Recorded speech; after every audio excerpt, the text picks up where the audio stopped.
मीरा और राज कॉलेज में साथ पढ़ते थे। दोनों में प्यार हुआ और पढ़ाई खत्म होते होते दोनों ने बिना घर वालों की मर्जी के कोर्ट मैरिज कर ली और मीरा राज के साथ उसके घर आ गई। मीरा ने जिद करके शादी तो कर ली थी, लेकिन अमीर पिता की इकलौती लाडली होने की वजह से उसे खाना पकाना आता ही नहीं था। लेकिन राज के घर में तो उसके मम्मी पापा और भैया भाभी थे, जिस वजह से मीरा को हमेशा जले कटे ताने सुनने पड़ते, क्योंकि राज की भाभी तो बहुत स्वादिष्ट खाना बनाया करती थी और रसोई में उनका एक छत्राधिकार जमा था। मीरा तो सादी चाय तक बनाना नहीं जानती थी। इस पर रोज रोज सास और जेठानी के ताने सुनने पड़ते थे। राज को राज की मम्मी बोली, अरे बेटे, ये क्या मुसीबत गले बांध ली तूने प्यार के चक्कर में। तो भाभी बोली, अम्मा जी, आपकी छोटी बहू को तो चाय तक बनानी नहीं आती है। इस पर अम्मा ने तो सिर पीट लिया और रोने लगी। हाय हाय, अब ऐसी पत्नी के साथ कैसे निभाएगा मेरा बेटा जिंदगी भर। हाय। तो भाभी हंसकर बोली, अरे माँ जी, ये दोनों अब प्यार ही पकाएंगे और प्यार ही खाएंगे। अरे अम्मा, चिंता ना करो, स्वादिष्ट भोजन बनाना सीख लेगी भाभी से मीरा। इधर मीरा जो छुपकर उन सबकी बातें सुन रही होती है, वो रोने लगती है। इसी तरह जब पड़ोसने नई बहू को देखने आती है और मीरा सबके लिए चाय बनाकर लाती है, तो चाय में पत्ती बहुत सारी होने के कारण चाय बिल्कुल कड़वी बन जाती है। तो पड़ोसने भी मीरा की खिल्ली उड़ाती हुई कहती है, अरे बिमला बहन, तुम्हारे तो कर्म ही फूट गए, जो ऐसी बहू ब्याह लाया तुम्हारा बेटा। इस पर दूसरी पड़ोसन हंसते हुए कहती है, अरे बहन, इससे अच्छा तो कोई काम वाली को ही ले आते लल्ला जी, तो कम से कम घर के काम और बढ़िया खाना तो बनाकर मिलता। बेचारा राज अब जिंदगी भर जला कटा खाएगा। कहकर पड़ोसने बिना चाय पिए ही चली गई और मीरा दुखी होकर अपने बेडरूम में जाकर रोने लगी। अब मीरा वापस अपने मायके भी तो नहीं जा सकती थी, क्योंकि उसने मम्मी पापा की मर्जी के खिलाफ राज से शादी की थी। इसलिए शाम को जब राज ऑफिस से घर आता है, तो मीरा राज से कहीं दूसरे घर में शिफ्ट होने को कहती है। राज, मुझे कहीं अलग फ्लैट में ले चलो, वरना मैं मायके चली जाऊंगी। हाँ, अब मुझसे और बर्दाश्त नहीं होता। राज रोती हुई मीरा को हिम्मत देते हुए कहता है, अरे सुनो, तुम उदास मत हो।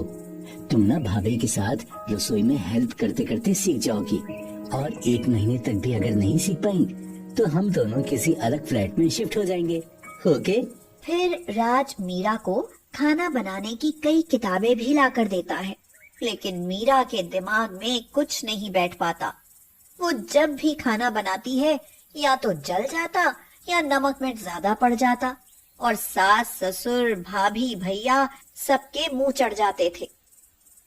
उनकी सोसाइटी में दिवाली के अवसर पर व्यंजन बनाने की प्रतियोगिता होती है, जिसमें कॉलोनी में आई सभी नई बहुएं हिस्सा लेती हैं, और भाभी भी जिद करके मीरा का नाम उस फूड कॉन्टेस्ट में लिखवा देती है, क्योंकि वो तो चाहती ही है कि मीरा की जग हंसाई हो और उसे अपमानित होना पड़े। इस बीच दिवाली से एक दिन पहले दोपहर के समय जब मीरा पाक कला वाली किताब पढ़ रही होती है, तब कहीं से घूमता भटकता एक गरीब बूढ़ा गेट पर आकर आवाज लगाता है और कहता है, बहुत दूर से आया हूँ, बहुत भूखा हूँ बेटी, मुझे कुछ खाना खिला दो। वैसे भी दिवाली है ना, मना मत करना। मीरा को उन बाबा की हालत पर दया आती है और वह बाबा से कहती है, बाबा, आप अंदर आकर बैठिए, तब तक मैं रसोई से कुछ खाना लाती हूँ। जब मीरा रसोई में जाकर देखती है, तो खाने में कुछ भी नहीं बचा होता। फिर मीरा जैसे तैसे करके उन बाबा के लिए खाना बनाती है, जो जला हुआ, कच्चा और ज्यादा नमक मिर्ची पड़ा होता है। मीरा खाने की थाली उन बाबा के सामने बढ़ाते हुए कहती है, बाबा, माफ करना, घर में कुछ भी नहीं बचा था, इसलिए मुझे जो समझ आया बना लाई। लेकिन क्षमा कीजिएगा बाबा, मुझे खाना पकाना बिल्कुल नहीं आता।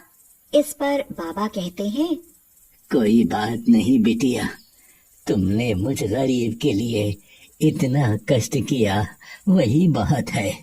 फिर वह भोजन थाली लेकर वहीं जमीन पर खाने बैठते हैं और अपनी फटी पुरानी झोली से एक छोटी सी डिबिया निकालकर उसमें से थोड़ा थोड़ा पाउडर सब खाने में मिला देते हैं और बहुत चटकारे लेकर खाना खाते हैं और पूरा खाना उंगली चाट चाट कर खाते हुए कहते हैं, हाँ, वाह बेटी, इतना स्वादिष्ट खाना तो मैंने आज तक नहीं खाया। यह सुनकर मीरा आश्चर्यचकित होकर कहती है, पर बाबा, मेरा बनाया खाना तो सब लोग फेंक देते हैं, क्योंकि कभी जल जाता है, कभी नमक मिर्च ज्यादा पड़ जाते हैं। इस पर बाबा ने अपनी झोली से फिर वही छोटी सी डिबिया निकालते हुए कहा, बिटिया, तुम्हारी समस्या का ये समाधान ये जादुई चाट मसाला है। आज से तुम जब भी खाना बनाओगी तो उसमें इस डिबिया से चुटकी भर जादुई चाट मसाला मिला देना। फिर देखना तुम्हारा बनाया खाना कैसे सब लोग उंगलियां चाट कर खाते हैं। मीरा खुश हुई, फिर उदास हुई और बोली, बाबा, लेकिन इस डिबिया में जो मसाला है वो 2 दिन में खत्म हो जाएगा, फिर मैं क्या करूंगी? बिटिया, इस जादुई मसाले को तुम जितना भी खर्च करो, ये डिबिया कभी खाली नहीं होगी। बस इसे सबकी नजर से छुपा कर रखना।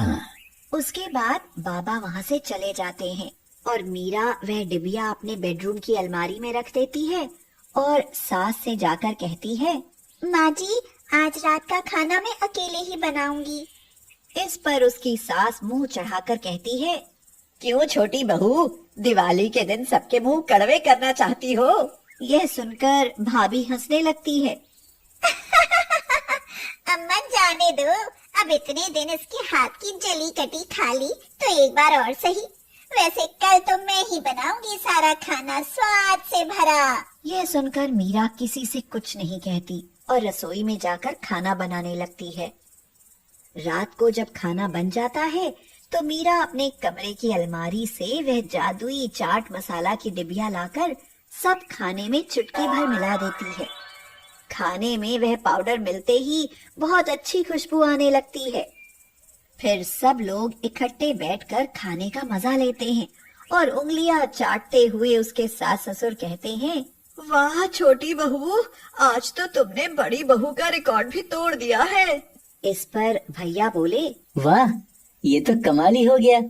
इतना स्वादिष्ट खाना तो मैंने आज तक नहीं खाया है।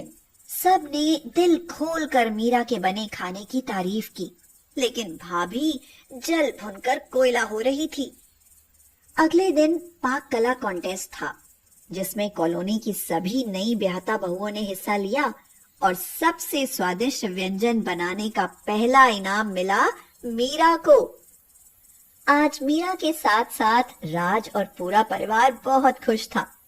सास ससुर तो गर्व से फूले नहीं समा रहे थे जब मीरा को पुरस्कार स्वरूप प्रशस्ति पत्र और ताज पहनाया गया और सभी पड़ोसियों ने भी मीरा की तारीफ के पुल बांधे जो पहले उसका मजाक बना रहे थे, और राज को मीरा के साथ घर छोड़कर कहीं जाना नहीं पड़ा।